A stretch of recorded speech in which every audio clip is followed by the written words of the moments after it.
iniciando mais uma aula de metodologia da pesquisa e hoje teremos como tema a busca e a organização de fontes bibliográficas. É importante destacar que revisão de literatura visa a compreensão mais profunda do tema que você está investigando. Então, para que você conheça melhor tudo que já foi pesquisado a respeito do tema de estudo, quem são os principais autores que investigam naquela área temática em que você está pesquisando, para que a gente conheça as principais teorias e conceitos da área de investigação e principalmente para que a gente verifique se já houveram pesquisas relacionadas ao tema que você escolheu. Vá que alguém já tenha respondido a sua pergunta de pesquisa. Então, é importante estudar, investigar tudo que já foi pesquisado a respeito do tema que você escolheu. Para isso, é preciso que você saiba o porquê você está investigando, o para que você está investigando e o que você quer. O que você quer é o seu objetivo de pesquisa. E o objetivo ele tem que estar muito claro na cabeça do pesquisador na hora de buscar a informação, para que você não se perca no momento da busca. E quais são os tipos de informação que o pesquisador poderá ter acesso? O pesquisador poderá ter acesso a informações que podem ser caracterizadas como informais ou formais. Informais são uma conversa de corredor com alguém que você está investigando, um contato pessoal. Hoje em dia temos contatos pelo WhatsApp, por exemplo, né? E outros que não sejam caracterizados como um momento formal de pesquisa. Já a informação formal, ela vem dos livros, de artigos, né, de registros formais, de relatórios, de teses e dissertações, todo tipo de informação que já passou por algum tipo de tratamento para essa informação. Então, as fontes de informação formais, elas têm 3 tipos. Elas podem ser primárias, secundárias e terciárias. As informações primárias, eu gosto de fazer uma comparação com a água mais cristalina da nascente de um rio. É lá onde nasce o rio. É lá que a gente pega aquela água que ainda não foi poluída, que não passou por nenhum tipo de substância, enfim, aquela nascente límpida. Assim é a fonte primária. É aquele dado que a gente pega diretamente com o pesquisador ou a fonte direta, né? Então, se eu quero saber alguma coisa, algum estudo, por exemplo, Freud, vamos dizer, eu quero conhecer Freud, eu vou diretamente nos livros de Freud. Eu estou indo direto na fonte, direto no pesquisador. A fonte primária, ela é aquela que ainda não sofreu nenhum tipo de tratamento. Por exemplo, um relatório que está com os dados brutos, né? Então, aquela pesquisa ela é de fonte primária. Um documento. Tudo isso é direto na fonte. Tá? Já as fontes secundárias são fontes de informação que já foram tratadas de alguma forma. Tá? Por exemplo, um artigo de revisão, uma enciclopédia, né? Ou algum texto que que a gente chama de referência da referência, ou seja, um APUD. APUD significa citado por. Como eu tinha falado para vocês do exemplo do Freud, é alguém que eu pego um livro de alguém que estudou Freud. Então eu não fui direto a Freud, eu fui num livro de alguém que estudou Freud. Então, os APUDs é quando você não pega o livro direto, aquele direto da fonte do pesquisador, não. Você não encontrou, vamos dizer que você não encontrou, o livro está esgotado, não acha em lugar nenhum, mas tem alguém que falou sobre ele. Então você vai lá, né? Assim como tem aqui no exemplo, segundo Debord, 1972, página 12, APUD Costa, 2009, página 95. Quem foi que leu o Debord? O Costa.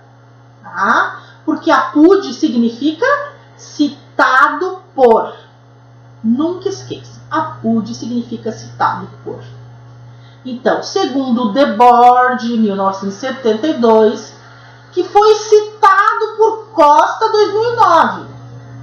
Então, eu não li o Debord, eu li o Costa. E o Costa falou a respeito de Debord. Então, essa é uma citação secundária, é uma fonte secundária. Eu não peguei direto o livro do Debord, eu peguei o Costa, que falava sobre ele. Qual é o problema de uma fonte secundária? O problema é que, como eu não li o autor diretamente, pode haver distorções no que o autor queria dizer e o Costa não dizer exatamente aquilo que o autor pensava, né?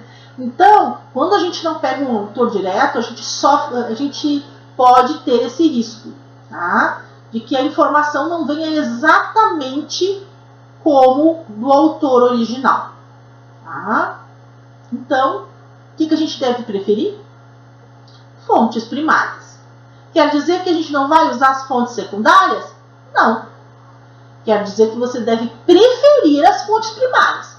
Mas nem sempre a gente encontra, consegue achar o livro, consegue comprar ou achar o artigo na internet. Então a gente usa uma fonte secundária somente quando realmente a gente esgotou todas as possibilidades de encontrar a fonte primária. Tá? Nos textos acadêmicos, que tem muito APUD, isso não favorece a pessoa que escreveu. Por que não favorece? Porque quem lê vai achar que aquela pessoa fez pouco esforço para procurar a fonte primária, né? Parece que não se dedicou o tanto quanto deveria. Então isso tira um pouco a credibilidade do texto. Por isso é importante que vocês usem fontes primárias, os APUDs o mínimo possível. Além disso, a gente tem as fontes terciárias. Essas fontes terciárias, elas são aquelas fontes que já passaram por leituras, né? Então, por exemplo, dados de uma base de dados bibliográfica, listas, né? É aquele dado que já foi muito depurado e já está muito distante da fonte primária. Tá? Então, pode-se usar? Pode, mas também em último caso. Então, para encontrar os dados, a gente tem que ter acesso a algumas bases de dados que nos tragam as informações que a gente está procurando. Porém, é importante que as bases de dados tenham credibilidade. Por quê? Porque a gente está fazendo um trabalho acadêmico. É importante que a base de dados seja uma base confiável. E como é que a gente descobre os tipos de bases de dados? Existem dois tipos: as bases de dados referenciais e as bases de dados textuais. As bases de dados referenciais, o nome já está dizendo, ela referencia, ela indica aonde você pode encontrar o dado que você está procurando. Então, ela não vai ter o texto completo. Geralmente, ela tem ou a indicação do título e do autor, ou o resumo, tá? E aí, o pesquisador tem que investigar aonde está aquele material. Tá? E a base de dados textual é aquela base de dados em que o texto completo, né, você consegue encontrar o texto completo que você está procurando. Tá?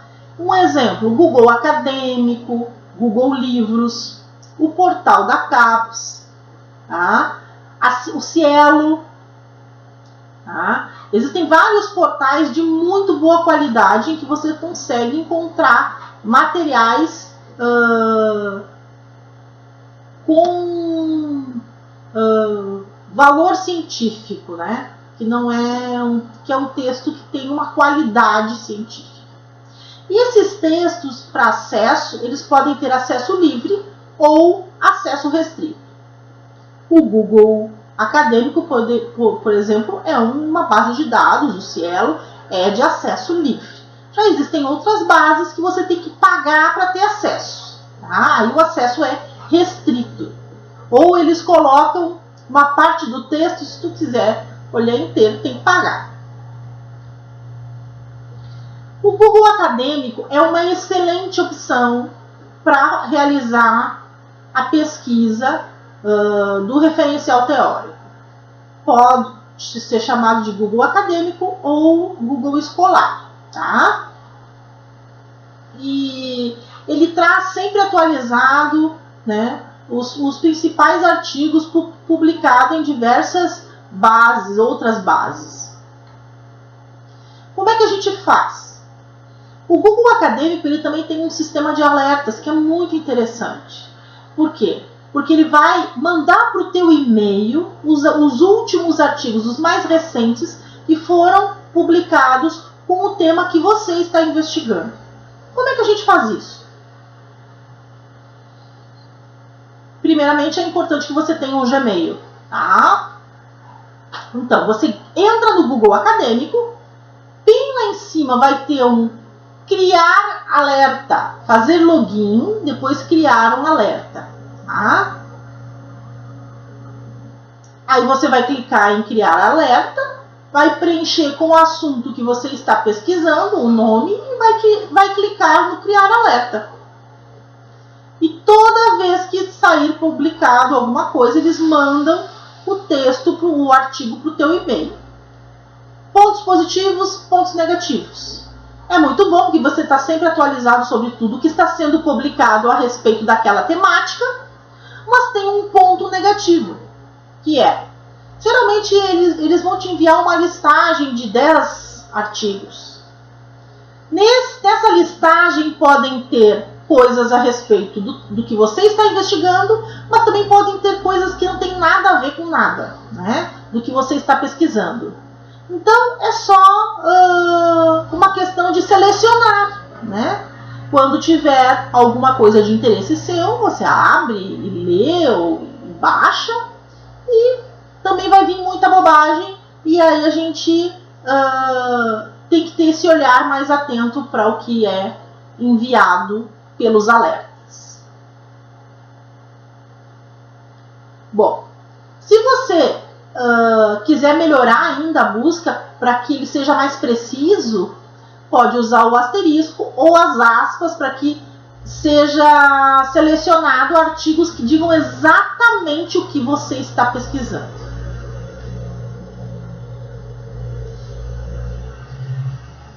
E como é que a gente localiza os materiais que a gente deseja numa base de dados?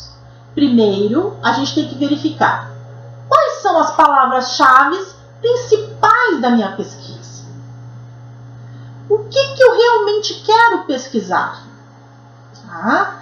Então, são essas palavras-chave, né, ou expressões que eu vou colocar no buscador. Né? E a partir disso, ou então um autor que eu desejo procurar, ver tudo que ele tem publicado, eu posso ter percebido que aquele autor é importante, colocar também o nome do autor, ou as palavras-chave, ou colocar o nome de alguma instituição, que eu sei que é uma instituição de ponta, naquela área de investigação. Tudo isso pode ser feito para a realização da busca. Outra coisa que pode ser realizada é conversar com o orientador ou com alguém que seja especialista no assunto que vocês estão investigando, ou colegas, ou verificar questões em congressos, que possam contribuir para que vocês identifiquem quais são as temáticas ou os assuntos chaves, as palavras-chave para poder fazer a busca, tá? Outra estratégia é olhar os sumários dos livros e as referências também e ver quais são os autores mais citados daquele tema, ou quais são os temas que no sumário eu posso identificar de outros livros, enfim, que eu possa estar investigando, que interessam para a minha pesquisa. Então, existem várias estratégias para buscar informações. Uma delas é o levantamento, é quando eu vou em busca, né, de tudo que foi investigado a respeito daquele tema. Tá? Eu vou levantar, né, tudo que foi pesquisado. Além disso, eu preciso estar, para fazer essa busca, esse levantamento, eu preciso desses descritores, ou seja, essas palavras-chave que a gente já falou anteriormente. Eu posso me utilizar também de operadores booleanos, que vão ajudar na busca. Esses operadores booleanos podem ser and, or ou not. Tá? And é quando a gente vai cruzar duas ou mais palavras. Or é quando a gente vai somar, agrupar palavras. E not, quando a gente vai excluir palavras. Vamos tentar compreender melhor isso. Exemplo do operador booleano OR. Ele é utilizado quando o nome ou o título de um assunto possui sinônimos. Ou seja, no exemplo aqui nós temos educação à distância or ensino à distância. Então, significam a mesma coisa, são sinônimos, mas escritos de formas diferentes. Então, para que na busca, quando vocês botarem lá no Google Acadêmico, ele vai buscar as duas formas. Vai que nos artigos esteja escrito educação à distância, no outro esteja escrito ensino à distância, ele vai trazer tudo. Tá? Então, isso facilita bastante. Acrônimos, tá? É quando são palavras ou símbolos que significam a mesma coisa. Diabetes mellitus insulino dependente or DMID.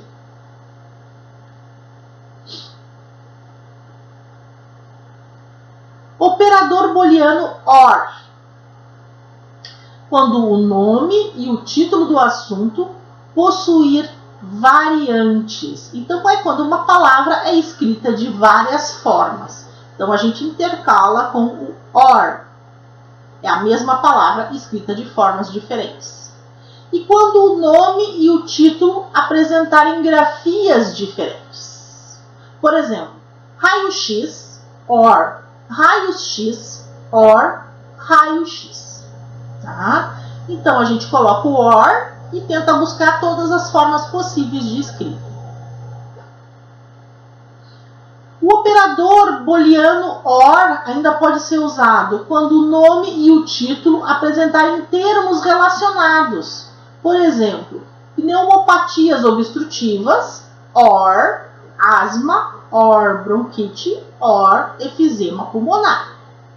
Efizema pulmonar não é a mesma coisa do que pneumonia e nem asma.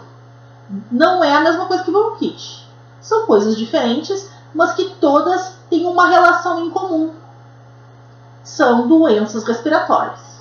Tá? Então, se coloca o OR, porque vá que eu estou pesquisando doenças respiratórias, aí eu boto pneumopatias obstrutivas, or asma, or bronquite, or efizema pulmonar. E aí a busca coloco lá na caixinha, clico Enter e a busca vai me trazer todos os textos relacionados a esses nomes ou expressões. O AND, o operador booleano AND, faz a intersecção de conjuntos de trabalhos que possuem termos combinados. Tá? Por exemplo, eu estou investigando educação e saúde. Tá? Você vai colocar lá na busca educação and saúde. Então, a busca vai recuperar todos os registros que trabalhem com essa intersecção, né, entre os dois termos, educação e saúde, e que tenham os dois juntos, né? Truncagem de palavras é outra estratégia que a gente pode estar utilizando, tá? E essa truncagem de palavras, ela vai buscar a palavra tanto no singular quanto no plural. Então eu coloco, por exemplo, a palavra aluno e o asterisco, e onde estiver escrito aluno ele traz, onde estiver escrito alunos ele trará também. Artigos relacionados ali na busca, coloca aluno, asterisco, no quadradinho da busca, né, no retângulo da busca, e aperta o Enter. Truncagem de palavras. Quando houver dúvida a respeito da grafia, tá? Eu não sei muito bem se aquela palavra é Robin com E ou com I. Eu coloco, ao invés de colocar a palavra com a letra sem saber se ela é a correta ou não, a letra que eu estou em dúvida, eu coloco o ponto de interrogação. E aí virá artigos e textos, se vocês estão procurando na busca, vai vir os que tem com I e os que tem com E. Tá? Então, sempre que tiver uma letra que vocês têm dúvida, vai o ponto de interrogação e faz a busca. E o operador booleano NOT, que é quando eu não quero que algo seja pesquisado. Como assim? Então, qual é o exemplo? Por exemplo, eu estou investigando a respeito de gravidez, mas não é gravidez na adolescência, eu quero só gravidez. Então, eu coloco adolescente not gravidez. Então, eu não quero saber, eu estou pesquisando sobre adolescentes, mas não adolescentes grávidas ou grávidos, né? Então, eu coloco adolescente not gravidez. E não virá nada que seja relacionado à gravidez na adolescência. Assim, outros exemplos, caso vocês precisem que a busca ela seja mais refinada e não traga uma determinada informação. As fontes de informação, então, elas podem ser utilizadas as bases de dados, como eu falei anteriormente, bases de dados de referência, quando o texto não está completo, só está o título ou o resumo, ou textuais, quando o texto vem completo. E duas possibilidades: o acesso livre, quando eu não preciso pagar para ler o texto que eu estou procurando, e o acesso restrito, quando tem essas limitações que geralmente envolve o pagamento para acesso. E quais são os tipos de buscas, né? Eu tenho uma busca manual, que é quando eu investigo site por site, coisinha por coisinha dentro do site, até encontrar o que eu estou procurando. Então é uma busca mais trabalhosa. Tá? Eu entro no site, fico procurando ali o que eu quero, o que eu não quero. Tá? Ou numa base de dados, enfim. Já uma busca automática envolve principalmente palavras-chave, tá? E aí eu coloco a palavra-chave e trabalho só com os resultados dessa busca da palavra-chave, já de uma forma mais refinada. E quais fontes bibliográficas eu posso utilizar? Artigos de periódicos científicos. Essa é, deveria ser, né, pelo menos uma das principais fontes de pesquisa. Por quê? Porque os artigos, eles são sempre muito recentes, tá? Então, a gente vai ter as últimas notícias a respeito daquele tema. E é isso que a gente quer, as informações mais recentes. Então, os artigos, mas tem que ser de revistas e periódicos, com comitê de revisor, ou que seja de uma associação científica, que tenha uma credibilidade enquanto produtora de conhecimento científico. Artigo de Veja, de blog, de jornal, material de divulgação, não serve para pesquisa científica, a não ser que seja um objeto de estudo. Tá? Muito cuidado com os blogs, muito cuidado com as informações que não são de fontes confiáveis. Tem que ter muito cuidado. Tá? Revistas que não são acadêmicas, também é preciso ter muito cuidado com a informação. Tá? Artigos científicos podem ser encontrados de duas maneiras. A primeira, né, em livros, que são uma excelente fonte de informação. Os livros, eles geralmente são confiáveis, mas eles têm um probleminha, né? Que, como eles vêm no mínimo com 1 ano, 2 de atraso, porque até se elaborar um livro, produzir o livro e o livro ser publicado, demora um tempinho. Então ele já vem para a prateleira com atraso, né? Às vezes a informação já está desatualizada. É preciso ter cuidado com a literatura de aeroporto, ou seja, autoajuda e coisas similares, que não tem uma origem científica, tá? E não utilizar livro didático, livro texto, livro de circulação restrita, ou seja, apostilas, né? Cadernos, enfim, esse material que não tem uma origem, né? Que seja realmente de uma fonte científica. Os artigos de periódicos científicos também são importantes. E alguns, a gente tem artigos que se chamam artigos no prelo. O que é um artigo no prelo? O artigo no prelo é aquele que ainda não foi publicado.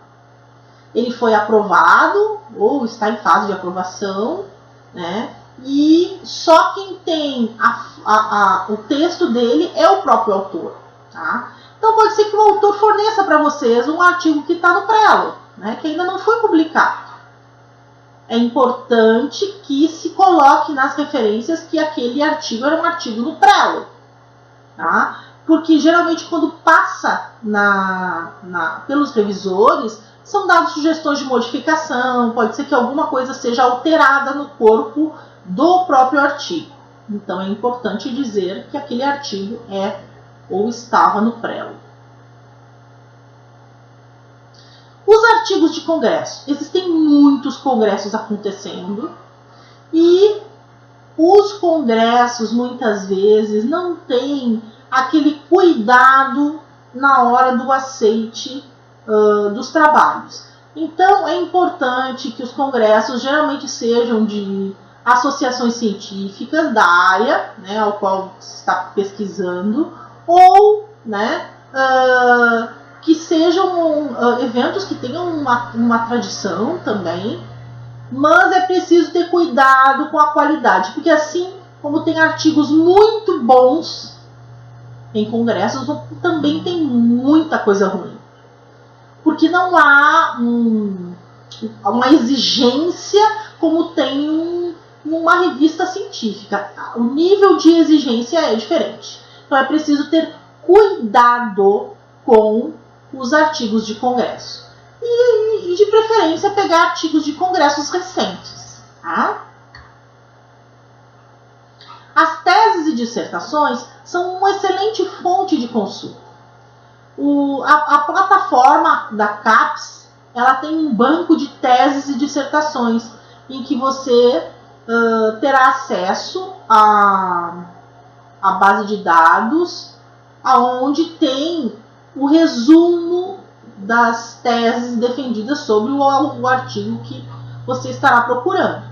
Mas aí você tem que ir depois, pega o nome do autor, a universidade ao qual ele defendeu, e provavelmente você terá que ir no repositório da própria universidade. Ele defendeu na Universidade X. Vai lá na universidade, pega no repositório da universidade, estará lá para download o material que você está procurando. Né?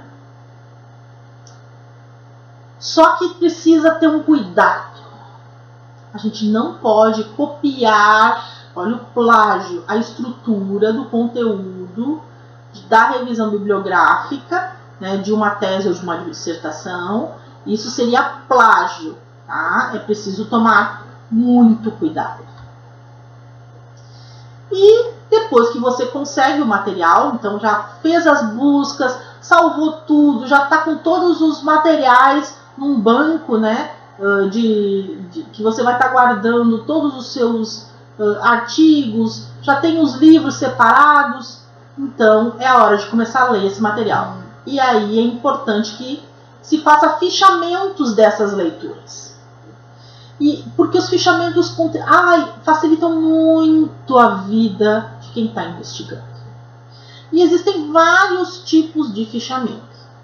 O fichamento ele organiza, ele faz com que o estudo seja mais otimizado, né, e organizado. Então eu sugiro que vocês façam fichamentos dos livros que serão utilizados, dos livros, dos artigos, enfim, de todos os materiais que serão utilizados no decorrer da pesquisa. E esses fichamentos têm vários tipos. Pode ser um fichamento bibliográfico, né, onde eu estarei trabalhando principalmente com tópicos ou com os conceitos-chave, as palavras-chave que estão no corpo do texto ou do texto que eu li. Tá? Então, para facilitar, é importante que em cima do fichário, né, da ficha do fichamento, primeiramente vocês coloquem o nome do livro, façam a citação conforme a BNT, já deixa organizadinho, porque depois é só copiar e colar no corpo do texto, né? E tirando os conceitos de um texto, de um artigo ou de um livro, quais são os conceitos básicos? E aí coloca a página de onde você tirou. Outro tipo de fichamento é a citação. A citação, ela pode ser completa ou com supressão, que é quando você pega só uma parte do texto. Tá? E aí você vai, lê o artigo, lê o livro e vai pegando as frases que você achou que são muito significativas, muito interessantes, coloca no fichamento e coloca a página da onde você tirou. Né? E assim, quando estiver escrevendo o referencial, tinha uma frase interessante no livro tal, vai lá e pega, né? E coloca no corpo do texto, colocando a página. Tá? Outro tipo de fichamento é o fichamento tipo resumo, ou seja, você vai pegar as ideias principais do autor e vai colocar de forma resumida no seu fichamento. Esse tipo de fichamento pode estar trabalhando por capítulo, cada capítulo você faz um apanhado das ideias principais do autor, ou pode ser por ideias que você achou, as principais ideias que você encontrou no texto, né? Então vai e faz um resuminho daquela ideia. Tá? Além disso, nós temos o fichamento de opinião, que é quando você faz, achei uma coisa interessante, mas você quer fazer um comentário seu, de uma ideia sua a respeito daquela leitura. Então vai fazendo essas anotações, né? nossa, ali tal coisa me remeteu para a ideia tal, pensei tal coisa. Então vai escrevendo um fichamento com comentários a respeito do que se está estudando ou lendo no material. Tá? E como é que vai ser organizado a estrutura principal, né, do corpo do referencial teórico? Tá? Você vai reunir as ideias principais e as ideias comuns, vai conectar as ideias entre si para que não fique aquele texto segmentado, vai tentar articular as ideias de autores, né, convergentes ou divergentes, fazendo com que os autores conversem, né, no texto, tá, através de suas ideias. E quais são as principais recomendações para a escrita, né, do referencial teórico? Tá? O referencial teórico, eu sempre mexo que não é novela do Manuel Carlos, né, que vai durar 9 meses. Não. O referencial teórico, ele deve ser completo e enxuto, objetivo, né, que faça com que você leia com interesse e não fique cansativo, que revise as principais ideias dos principais autores, né, os principais conceitos. É importante também que se use autores clássicos, mas também obras recentes, que não seja uma bibliografia antiga. A gente vê que não trouxe, que as discussões já avançaram e a pessoa trouxe um referencial que já não se aplica mais porque está antigo. Além disso, cada tema tem o seu próprio fluxo de ideias, então tem que ter uma sequência lógica que se adeque àquele tema que está sendo investigado. E como a gente já falou, evitar o excesso de apúdios, ou seja, citação da citação, trabalhar com referencial, né, de fonte primária, principalmente. Tá? E evitar aquele formato, né, de revisão de literatura, que é o formato ficha de leitura. Acabamos de falar do fichamento, né, mas o formato ficha de leitura é aquele texto em que o tempo todo segundo fulano, conforme ciclano, fulano disse. Então fica aquele texto chato de ler. Tá? Eu até trouxe um exemplo que é do texto tipo ficha de leitura. Segundo fulano, segundo Xingo, segundo ONU, né?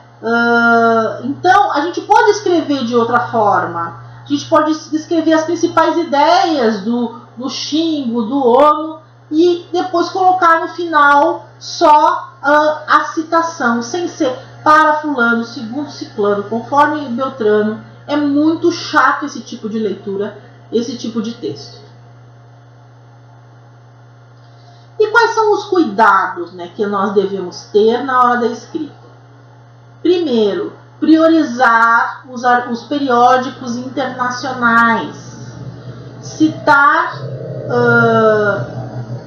um artigo, por exemplo, de uma revista renomada, digamos tipo a Nature, né? Ninguém vai contestar algo que foi publicado numa revista internacional deste nível, né? Então é importante essa credibilidade para a fonte, né, ao qual nós estamos utilizando no texto que a gente está produzindo. Então, prefiram primeiro os artigos nessa ordem, tá? Primeiro os artigos de periódicos internacionais, depois de periódicos e revistas nacionais, em seguida os livros, né, mas de boas editoras, teses e dissertações, e os anais de conferências, né, ou de congressos, que devem ter prioridade primeiro os congressos internacionais e por fim, os nacionais e depois os regionais, locais, né? Sempre do macro para o micro. Outro cuidado que nós devemos ter: evitar os parágrafos muito longos, né? Escrever parágrafos que ficam prolixos, né? E ficam muito repetitivos. Então, é importante que você faça o seguinte exercício: leia o que você escreveu. Leia. Tá? Eu sei que é cansativo, mas a gente deve ler depois, nem que seja em voz alta, para ver se não está repetitivo, se dá para entender o que você escreveu. Tá? E articular os parágrafos, né? Não usar gírias nem jargões, porque é um texto acadêmico e exige uma linguagem mais adequada, né? A não ser que você esteja estudando as gírias, né? Mas caso não seja isso, é melhor usar uma linguagem mais adequada para este tipo de texto. Outra coisa importante de cuidar é o cuidado com o plágio. Escreveu qualquer coisa, referencia. A ideia é da pessoa que escreveu, não é sua. Tá? Não escrever parágrafos e parágrafos sempre com o mesmo autor. Vai parecer uma pesquisa pobre, que o pesquisador não foi atrás de outras fontes, pegou um livro só e deu. Tá? Então, não torne o seu texto fraco, se referenciando sempre no mesmo autor. A não ser que seja um autor que você esteja pesquisando, aí é diferente. Né? Mas, mesmo assim, o ideal é que haja, né, uma variação entre autores, todos da mesma corrente de pensamento, né? Porque também tem essa questão de colocar autores muito distintos em termos epistemológicos e que ficam, tu olha o texto e tu não entende como é que aqueles autores estão juntos, né? Então isso também é outro cuidado que a gente tem que ter, é a questão epistemológica, tá? Mesmo que os autores digam a mesma coisa, é importante que tenham vários diferentes dizendo a mesma coisa, né? E não um só, tá? E isso demonstra que houve um esforço, né, no sentido de buscar referenciais. Então é um pesquisador que se dedicou para a pesquisa. Isso dá credibilidade. É importante também que no texto científico não tenha achismos, né? Eu acho tal coisa, né? Não, a gente não acha nada. Tá? Então é preciso, como a gente tem uma frase, diz que é preciso se amparar em ombros de gigantes, né? Então, os gigantes são os grandes teóricos. Então, é neles que a gente tem que se apoiar, né? Nos gigantes, nos grandes teóricos. Então, nada de achismo. E, principalmente, cuidado com a informalidade e com os exageros, os adjetivos. Eu penso que estava maravilhoso, ou que estava horroroso, ou coisas assim que não vêm, não colaboram com o texto. Tá? É importante também não fazer o formato da revisão bibliográfica em forma de listas, porque isso caracteriza os textos os livros-textos, os livros didáticos, né? E é pesquisa científica. Tá? Os parágrafos eles devem estar todos articulados e preferencialmente com uma narrativa impessoal, formal e direta. Esse é um outro dilema, porque dependendo da perspectiva que você vai estar construindo o seu texto, né? Por isso que é importante a identificação, né, da corrente epistemológica. Você poderá usar a impessoalidade, numa perspectiva mais positivista, ou também poderá usar a primeira pessoa, ou trabalhar de uma forma mais dentro do texto, o pesquisador dentro do texto. né? E isso depende muito da corrente de pensamento que você vai estar trabalhando dentro da pesquisa.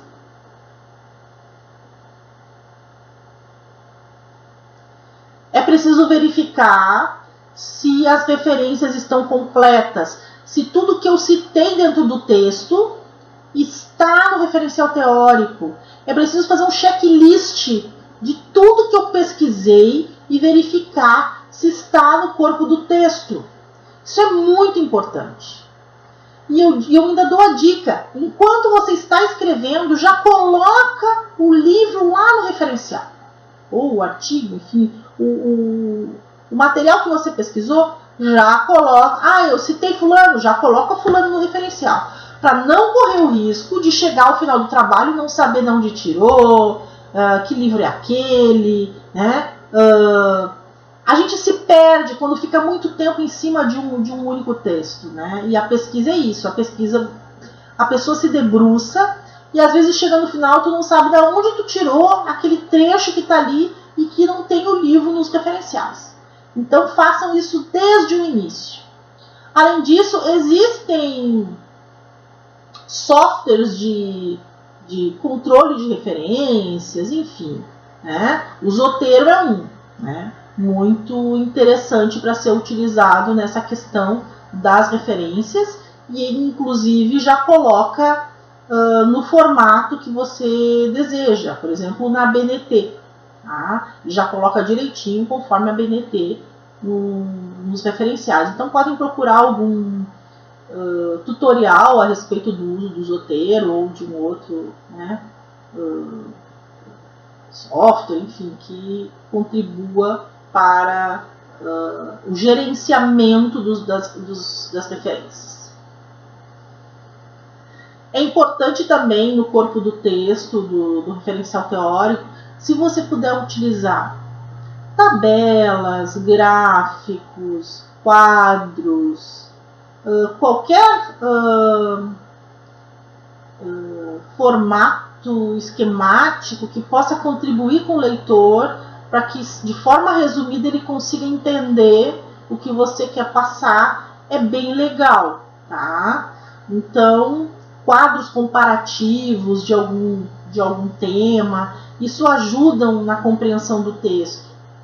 Né? E é interessante ter no corpo do referencial. Tá?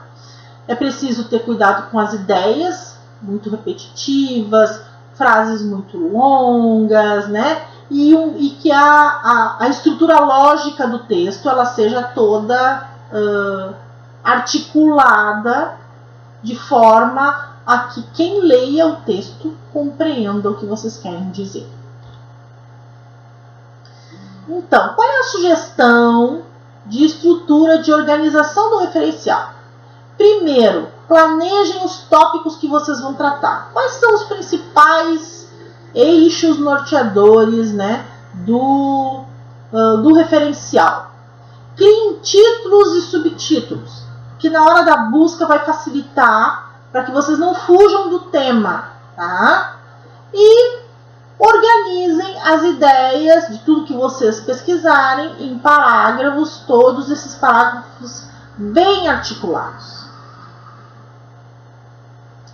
Então, é importante que na hora de escrever o referencial, todo tema ele tem uma sequência lógica, que essa sequência lógica seja respeitada na hora de organizar o texto, tá?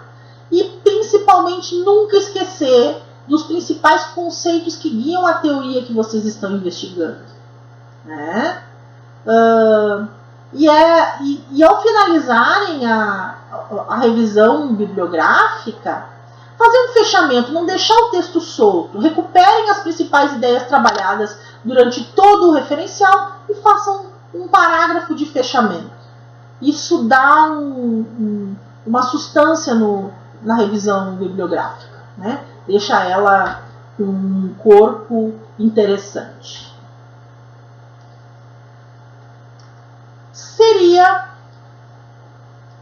Por hoje seria isso. Então, eu espero que vocês tenham percebido o quanto é importante saber onde buscar e como buscar a informação.